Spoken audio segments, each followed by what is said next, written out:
Yo, what's up guys, Jack here, and today we're going to be looking at the gun customization that's recently been introduced to Battlefield Hardline. Now, when we were first told about Hardline Premium and what features it would bring to the game, the standout one for me was definitely the gun bench, offering a tool for players to customize the look of their weapons and potentially their characters was something I think everyone wanted, and now it's finally released with Hardline's latest DLC, Betrayal.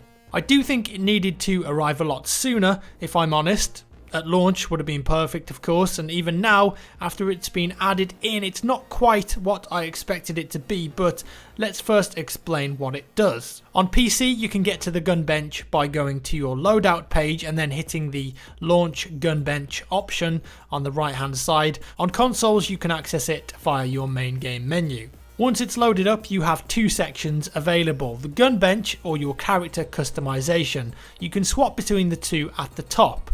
Starting with your weapon, you have 5 custom weapon slots, 2 of which you have to unlock via in-game assignments. From here you can pick a slot, then pick a weapon you want to edit. Aside from the visual things, which we'll get onto in a second, you can also change your accessory, muzzle and your grip, and if you wanted to, just hit enter gun range at the bottom right and go test them out on the new range. This is pretty useful if you want to see how different attachments affect your gun. In terms of visuals, you can now change your reticle by selecting it from a list of options. The options given to you are dependent on the optic you have selected above. For instance, you'll be given different optic options if you select the Comp M4s or if you selected, say, the ACOG sight. Then we get onto the camos. You can select any of the camos you've already unlocked, and if you want to use one of those, that's fine. In fact, you can select one and then hit the surface editor, which will allow you to change how worn the skin actually looks and how bright or dull the finish is. A bit like CSGO in terms of factory new versus, let's say, field tested.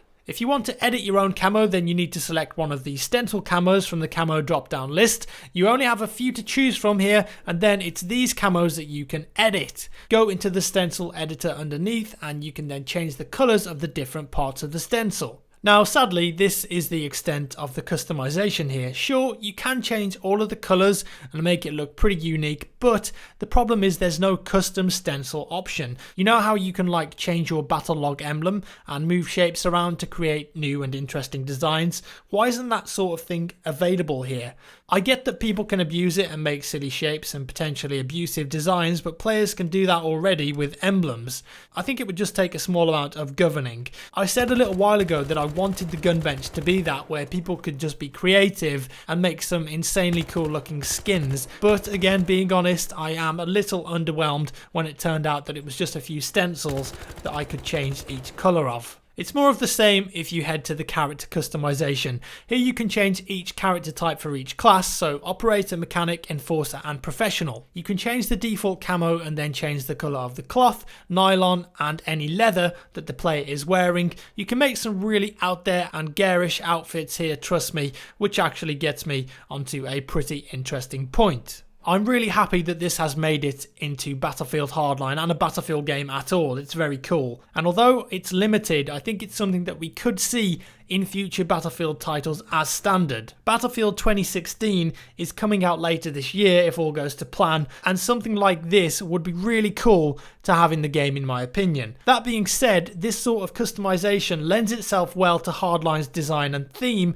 and the game kind of not taking itself too seriously. That's how Hardline is. Now, if you take this system and put it into a game like BF4, can you imagine soldiers running around in Battlefield 4 with pink outfits and bright orange guns with purple spatters all over it? I'm not sure that would go down too well with the majority of players, especially considering the majority of players really didn't love the Hardline concept in the first place. However, if it was a system like they have with the battle log editor, where people can create interesting shapes and designs specifically just for their guns, I think that could be really cool and it would actually work. So if this feature was implemented into a future Battlefield game, it would have to fit with the design of the game. You have to also take into account the theme of the next Battlefield. If it is a future game, sci-fi style, I think it might work out quite well, but if it goes back in the past or remains as a serious modern military shooter, it wouldn't work out as well, and your customization options are also a bit more limited. You could still change around outfits, designs, some badges, gun engravings, etc, but again, I don't think you could have bright custom outfits. It just wouldn't work. Overall, I think having this feature in the game is great, and I really hope to see it added into future Battlefield titles, but the customization options have to be robust and give lots of power to the player working with them, and also, of course, like I said, fit with the design of the game, or it's just going to look a bit silly. So there we have it, guys. That's my overview of the Battlefield Hardline gun bench or gun customization options. Let me know what you think down below. Is this good enough for you, or were you a little underwhelmed? As always, thank you so much for watching, guys. Give me a thumbs up if you enjoyed the video, a thumbs down if you didn't, and I'll see you in the next one.